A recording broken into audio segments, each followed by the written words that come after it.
ప్రస్తుతం మనతో పాటు ప్రముఖ ఆధ్యాత్మికవేత్త ఆస్ట్రోన్యూమరాలజర్ జయప్రద గారు మనతో ఉన్నారు. మేడంతో మాట్లాడతాం. నమస్కారం మేడం. నమస్తే అమ్మా. శ్రీమాత్రే నమః. నక్షత్రాల సిరీస్ లో భాగంగా ఈ రోజు మనం ఉత్తర భాద్ర నక్షత్రం గురించి మాట్లాడదాం. ఏంటి నక్షత్రం యొక్క ప్రత్యేకతలు, ఈ నక్షత్రంలో జన్మించిన వారి లైఫ్ పుట్టిన దగ్గర నుంచి మరణించే వరకు ఏ విధంగా ఉంటుందంటారు, లైఫ్ లాంగ్ వీళ్ళు ఎలాంటి జాగ్రత్తలు తీసుకోవాలంటారు? ఉత్తర భాద్ర నక్షత్రం అంటే శని భగవాన్ ఒక అధిపతి ఈ నక్షత్రానికి. ఈ నక్షత్రం ఉండేది 4 పాదాలు మనకి మీనరాశిలో ఉంటాయి. ఈ మీనరాశికి అధిపతి గురువు. మీనరాశి అధిపతి ఏదైతే గురువు ఉన్నారో, శనేశ్వరుడు ఉన్నారో, ఈ 2 గ్రహాలు కూడా చాలా బలమైనవి, పెద్ద గ్రహాలు. జాతకంలో శని భగవానుడు అయినా అనుగ్రహం ఉండాలి, లేదా గురువు అనుగ్రహం అయినా ఉండాలంటారు. కానీ వీళ్ళకి ఇద్దరు గ్రహాల అనుగ్రహం ఉంటుందంట. ఈ 2 ఆ కాంబినేషన్స్ ఉండడం వల్ల వీళ్ళల్లో చాలా ఎక్స్ట్రీమ్ ఉంటాయి ప్రతి విషయము. అయితే ఇప్పుడు ఉత్తర భాద్ర నక్షత్రం ఒక 50 ఏళ్ల కిందట తీసుకున్నాం అనుకోండి, ఈ గుణగణాలు చాలా బాగుంటాయి. ఇప్పుడు జనరేషన్ వాళ్ళకంటే.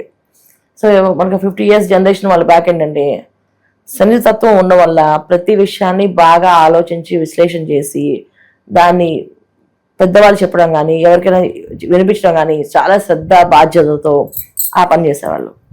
ఇంటిలో ఇలాంటి అబ్బాయి కానీ ఇలాంటి అమ్మాయి కానీ ఉండాలి అనిపించే తత్వంగా పనులు చేసేవాళ్ళు.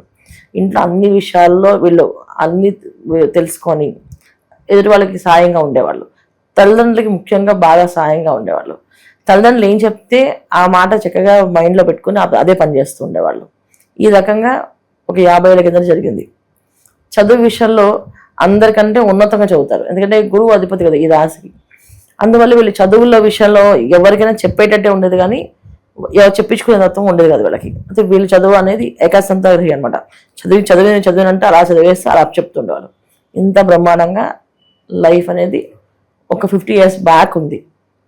ఇప్పుడున్న జనరేషన్ వాళ్ళకి మాత్రం ఈ ఉత్తరాభాద్ర నక్షత్రం వల్ల ఇవన్నీ వీళ్ళకి అడ్వాంటేజెస్ అని డిసడ్వాంటేజెస్ మారాయి. ఏంటంటే లేజీగా ఉండడము, ఏ విషయమైనా లాజిక్తో మాట్లాడడము, ఏదైనా వాదించడము, తల్లిదండ్రులతోటి గట్టిగా మాట్లాడడము, ఎదుటి వాళ్ళు చెప్పేటప్పుడు అన్ని లాజిక్స్ తెచ్చుకొని వాళ్ళ మీద మంచి వాళ్ళని బుద్ధిమంతులు అన్నట్టుగా చెప్పడము, కానీ తల్లిదండ్రులు మాత్రం ఇష్టోచితంగా మాట్లాడటము. ఇక చదువు విషయంలో చదువు అనేది అస్సలు మైండ్కి ఎక్కించుకోకపోవడము, ఏదో లాస్ట్ మూమెంట్ వెళ్ళి ఎగ్జామ్ ఏదో రాసి రావడము, ఎవరి కోసం చదువుతున్నాం అంటే తల్లిదండ్రుల కోసం లేకపోతే ఎవరి కోసం చదువుతాం అన్నట్టుగా చదవడము. ఇక సర్కిల్ విషయంలో వస్తే అంత బ్యాడ్ ఫ్రెండ్స్తో తిరగడము ఉంది. అమ్మాయిలేనంతే అబ్బాయిలేనంతే, అస్సలు మాట వినరు. అమ్మాయిల్ని అసలు కంట్రోల్ కొని చేయలేము. వాళ్ళ ఇంట్లో ఒక్క పని కొని చేయరు, వంట కొని రాదు వాళ్ళకి. అలాగా తయారయ్యారు ఇప్పుడున్న జనరేషన్. అంటే ఇప్పుడు దాకా మనం అనాలిసిస్ చేసిన నక్షత్రాల్లో ఎక్కువ శాతం ఉత్తరాభాద్ర నక్షత్రం అమ్మాయిలు కానీ అబ్బాయిలు కానీ జాతకాలు చూస్తే పేరెంట్స్ లిటరల్లీ ఏడుస్తారు. ఈ అమ్మాయి ఎలా మార్చాలి, ఈ అబ్బాయిని ఎలా మార్చాలి, రేపు ఈ అబ్బాయి జీవితంలో స్థిరపడే అవకాశం ఉందా, అసలు వింటారన్నమాట అనేసి. బై డిఫాల్ట్ ఏంటంటే ఈ నక్షత్రం వాళ్ళకి తల్లిదండ్రులు మంచివాళ్ళు, కాస్త గొప్పవాళ్ళు, ఉన్నతమైన కుటుంబాలు ఉన్నవాళ్ళు, అంటే కొంచెం పేరు ప్రఖ్యాతులు ఉన్నవాళ్ళు, కాస్త డబ్బు ఉన్నవాళ్ళు ఉన్నవాళ్ళు తల్లిదండ్రుల వాళ్ళకి. అందువల్ల ఏంటంటే ఆ డబ్బుని ఆ పేరుని దుర్వినియోగం చేస్తారు వీళ్ళు ఈ నక్షత్రానికి. ఈ జనరేషన్ పిల్లలందరూ అలా తయారయ్యారు. మొండిగా ఉండడము, వాదించడము, మాటకి అడగడము, సో నచ్చకపోతే వాళ్ళని ఇష్టం వచ్చినట్టుగా మాట్లాడడము, ఇవన్నీ లక్షణాలు ఇప్పుడున్న జనరేషన్ అందరికీ ఉన్నాయి. అదే మనం ఉత్తరాభాద్ర 40 ఏళ్ళ వాళ్ళని తీసుకున్నాం అనుకోండి, వాళ్ళంత పర్ఫెక్షన్ ఎవ్వరు ఉండరు. ఒక ఆఫీస్లో అడ్మిన్గా పనిచేస్తారంటే ఆఫీస్లో వర్క్ మొత్తం కంప్లీట్ చేస్తారు. ఎవరి చేత ఏ పని ఎప్పుడు చేయించాలి, ఎలా చేయించాలి, ఎంతవరకు చేయించాలి, ఇంత టాలెంట్ ఉన్న మనిషి ఇవాళ అదే నక్షత్రం అబ్బాయి ఉన్నానుకోండి, అసలు ఆయనకే కొడుకున్నాను అనుకోండి, టార్చర్ పడ అతనికి. అసలు ఏంటి వీడు ఇలాగా ఉంటాడు, ఎందుకు ఇలా మాట్లాడుతున్నాడు అని చెప్పి ఈ విధంగా మారుతారు ఈ నక్షత్రం వాళ్ళకి. వీళ్ళకి ఉద్యోగమా వ్యాపారం అంటే ఏం చెప్తారు? వీళ్ళు ముందు చదవాలి కదన్న బాగా, అప్పుడు వీళ్ళు ఉద్యోగాలు చేస్తారు. ముందు వీళ్ళు మార్చుకోవాల్సిన విషయం ఏంటంటే వీళ్ళు ఈ నక్షత్రానికి అధిపతి ఎవరైతే ఉన్నారో శని భగవానుడు కర్మాధిపతి. ఈ కర్మాధిపతి అనుగ్రహం కావాలి అంటేనే వీళ్ళు డబ్బులు పడుతుంది. ఇప్పుడు తల్లిదండ్రులు ఆస్తి ఇస్తున్నారు, ఆస్తి కరిగిపోతుంటుంది అండి. వీళ్ళ జీవితంలో స్థిరపడాలి, నిలబడాలి అంటే గురువుల్ని ప్రార్థించాలి, తర్వాత శని భగవాన్ని అనుగ్రహం పొందాలి వీళ్ళు. అంటే ఏంటంటే తల్లిదండ్రులని బాధ పెట్టకూడదు, తల్లిదండ్రులతో చాలా అన్యోన్యంగా వాళ్ళ విషయంలో ఏ విషయంలో కొన్నా ఇంత కోన తప్పుగా మాట్లాడకూడదు. వీళ్ళు వెనక కానీ ముందు కానీ అస్సలు మాట్లాడకూడదు. అప్పుడే వీళ్ళ జీవితంలో సెటిల్మెంట్ అనేది వస్తుంది. వీళ్ళు మా అమ్మే నాశనం చేస్తుంది, మా నాన్నే చేస్తారు అని చెప్పి మాట్లాడతారు. ఇక అమ్మ నాన్న గురించి అలా మాట్లాడితే ఏ రోజుకి వీళ్ళకి స్థిరమైన ఇన్కమ్ అనేది రాదు, ఒక స్థిరమైన ఉద్యోగం కానీ స్థిరమైన వ్యాపారం కానీ నిలబడదు. సో తల్లిదండ్రులు ముఖ్యంగా గౌరవించాలి వీళ్ళు, అప్పుడే వీళ్ళకి ఒక మంచి జీవితం వస్తుంది. ఇక విద్య విషయంలో అంటారా, గురువుల్ని బాగా ఇబ్బంది పెడతారు వీళ్ళు, అందువల్ల విద్య సరిగా రాదు.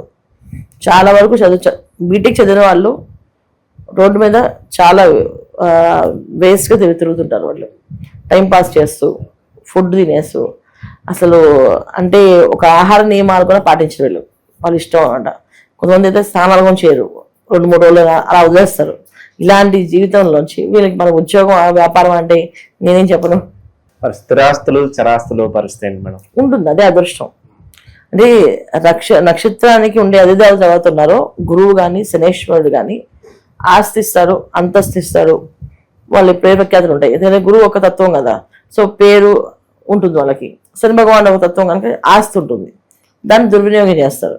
జీవితకాలంలో ఇలాగే లైఫ్ లాంగ్ చేసుకెళ్ళిపోతే రేపు వాళ్ళ జీవితంలో చెప్పుకోవడానికి కానీ చేసుకోవడానికి కానీ ఎవరు ఉంటారు. ఇది మెయిన్ విడది. ఏ విషయాల్లో ఎక్కువగా నష్టపోతూ ఉంటారు? ఇతరులని నమ్మి నష్టపోతూ ఉంటారా, లేదంటే వీళ్ళ మనస్తత్వం వీళ్ళని కింద లాగేస్తూ ఉంటుందంటారు? నష్టం ఎక్కువ ఎక్కడ జరుగుతుంది వాళ్ళకి? ఇక్కడ నష్టం అంటే తల్లిదండ్రులదే. ఎందుకంటే తల్లిదండ్రులు ఒక ఉత్తరాభాద్ర నక్షత్రంలో పుట్టిన అబ్బాయికి కానీ అమ్మాయికి కానీ మనకేం తక్కువ లేదు, మీరు హ్యాపీగా ఉండండి అని చెప్పకూడదు. కష్టపడాలి చిన్నప్పటి నుంచే. నాన్న నువ్వు చదివితేనే ఉద్యోగం చేస్తేనే మన ఇల్లు గడవాలి అని చెప్పి అలా భయపెట్టాలి వాళ్ళని. ఇప్పుడు కూడా డబ్బులు లేవు మనకి, ఇంత కావాలి అంత కావాలి, సో ఇంత కాదు ఇంత తీసుకో అని చెప్పి తల్లి మమకారం చేస్తున్నా ప్రేమ చూపించినా వాడు చెడిపోతాడు. నేను జనరల్గా ఉత్తరాభాద్ర నక్షత్రంలో అబ్బాయిలు కానీ అమ్మాయిలు పుడితే నేను చిన్నప్పుడు చెప్తా వాళ్ళకి, పేరెంట్స్కి, మీరు ఎంత డబ్బు ఉన్నా సరే దాచిపెట్టండి, అదంతా వాళ్ళకి ఇవ్వండి, కానీ వీళ్ళకి ఇప్పుడు లైఫ్ స్టైల్కి మాత్రం చూపించకండి, ఇది ఈ లైఫ్ స్టైల్ అని చెప్పేసి. వాళ్ళకి బస్సు అనేది అలవాటు చేయండి, ఆటో అనేది అలవాటు చేయండి, నడవడం అలవాటు చేయండి, బయట తినే వాళ్ళు ఆహారం దొరక ఎంత బాధపడతారో చూపిస్తూ ఉండండి, పరిసరాలు చూపిస్తూ ఉండండి, ఇది లైఫ్ ఇలా ఉంటుందని చెప్పిస్తూ అలా పెంచండి వాళ్ళని. అలా నార్మల్గా పెంచితే వాళ్ళ జీవితంలో అన్ని విషయాలు తెలుసుకుంటారు. వీళ్ళు చాలా తెలివైన వాళ్ళు, ఎంత తెలివితేటలు ఉన్నాయంటే ఎదుటి వాళ్ళు కష్టాన్ని వీళ్ళు తొందరగా గుర్తించేస్తారు. ఇది చేస్తే ఇంత పెద్ద కష్టపడతారు వీళ్ళు అని చెప్పేసి, దానికి ఎలా చేస్తే వాళ్ళు హ్యాపీగా ఉండగలరు చేయగలరు. అలాంటి వాళ్ళు వీళ్ళు చేసుకోలేరా? ఎదుటి వాళ్ళ కష్టాన్ని చూసి వీళ్ళు లాజిక్స్ వెతికి వాళ్ళ జీవితాన్ని మార్చినప్పుడు వీళ్ళ జీవితాలు మార్చుకోగలరు, కానీ వీళ్ళు దాన్ని చేసుకోవాలి, వాళ్ళ బద్ధకం అది, ఎవరు చేస్తారులే అని చెప్పేసి. అందుకని వీళ్ళని చాలా స్ట్రిక్ట్గా ఒక డిసిప్లిన్ మదర్ మనకి మిలిటరీ రూల్స్లో ఎలా ఉంటాయో అలా పెంచాలి. వీళ్ళని పెంచితే ఖచ్చితంగా మార్పు అనేది వస్తుంది. ఇప్పుడు ఆల్రెడీ పెద్దవాళ్ళు అయిపోయి వాళ్ళు తిరుగుతున్నారు అనుకోండి, వాళ్ళ జాతకం చూసి పరిహారాలు చేయాల్సింది తప్ప మనం ఏది కొత్తగా ఇప్పుడు ఇలా చేసాను అలా చేసాను వాళ్ళు మారరు. ఇప్పుడు మన పెద్దవాళ్ళు ఒక సామెత చెప్తారు కదా, మొక్కై వంగంది మానే వంగుతుంది అనేసి. సో మొక్కై వంగనప్పుడు మానేది అది వంచడం కదా. ఇప్పుడు ఆల్రెడీ పెద్ద అయిపోయిన పిల్లల్ని వాళ్ళ జాతకాన్ని చూసి లగ్నాలు ఏం పడ్డాయో ఆ లగ్నానికి కొంతమందికి ఏంటంటే భార్య వల్ల మారే అవకాశం ఉంటుంది, కొంతమంది సంతానం వల్ల మారే అవకాశం ఉంటుంది.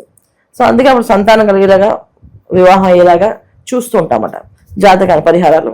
ఈ రెండు కాకుండా ఇంకేదైనా వాళ్ళకి కెరియర్ పర్నింగ్ విధంగా చూసుకుంటే దశలు ఉన్నాయి కదా, వింశోద దశ.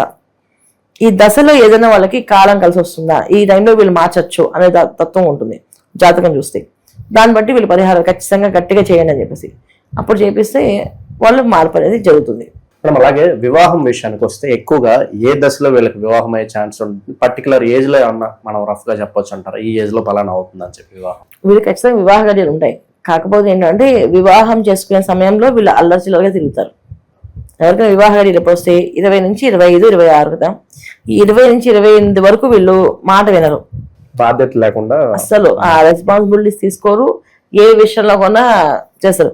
చిరాస్తులు చూసి ఆస్తులు చూసి ఆ పేరు ప్రఖ్యాతులు చూసి పెళ్లి చేస్తారు పెద్దవాళ్ళు, మా అబ్బాయికి ఎంత ఆస్తి ఉంది ఏందనేసి. కానీ ఒకప్పుడు అలా చేసిన అమ్మాయి కష్టం నష్టం భరించి మార్చుకునేది. అలాగే అబ్బాయి అయినా సరే పోన్లే మా అత్తగారు మామగారికి ఇంత ఆస్తుంది, ఒకతే కూతురు సర్లే అని చెప్పి అడ్జస్ట్ అయ్యేవాళ్ళు. కానీ ఈ కాలం పిల్లలు అలా ఉండట్లే కదా, వాళ్ళు ఏంటంటే ఎందుకు అడ్జస్ట్ అవ్వాలి, దేనికి అడ్జస్ట్ అవ్వాలి, అవసరమే లేదు మాకు అసలు అని చెప్పి ఇండిపెండెంట్ కోరుకుంటారు. దానివల్ల డివోర్స్ అనేది అయిపోతున్నాయి.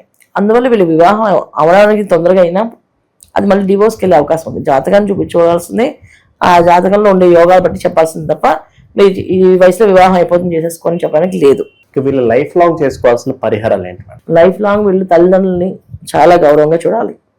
ప్రతిరోజు తల్లిదండ్రులకి కాల నమస్కారం చేసి బయటికి వెళ్తే వీళ్ళ జీవితంలో మార్పు అనేది జరుగుతుంది. అలాగే ప్రతిరోజు ఆంజనేయ స్వామి గుడికి వెళ్ళి ప్రదక్షిణాలు చేయాలి. ఎందుకంటే ఇవాళ ఆయన మించిన గురువు ఎవరు లేరు. అందుకే ఆ స్వామివారిని గట్టిగా పట్టుకొని ప్రార్థన చేయాలి వీళ్ళు. ఈయన ప్రతిరోజు ఓం నమో హనుమతే నమః, ఓం నమో హనుమతే నమః అనుకుంటూ గురు ప్రదక్షిణాలు 20 ప్రదక్షిణాలు చేసి బయటికి వెళ్తూ ఉంటే ఈ 2 పనులు వీళ్ళు బ్యాలెన్స్ చేయగలిగితే జీవితంలో ఒక స్థిరత్వం వచ్చి సెటిల్మెంట్ అనేది వస్తుంది. లేకపోతే ఇంకంతే, అలా ఉంటుంది. మంచి విశ్లేషణ అందించారు, ధన్యవాదాలు. నమస్తే అమ్మా, శ్రీమాత్రే నమః.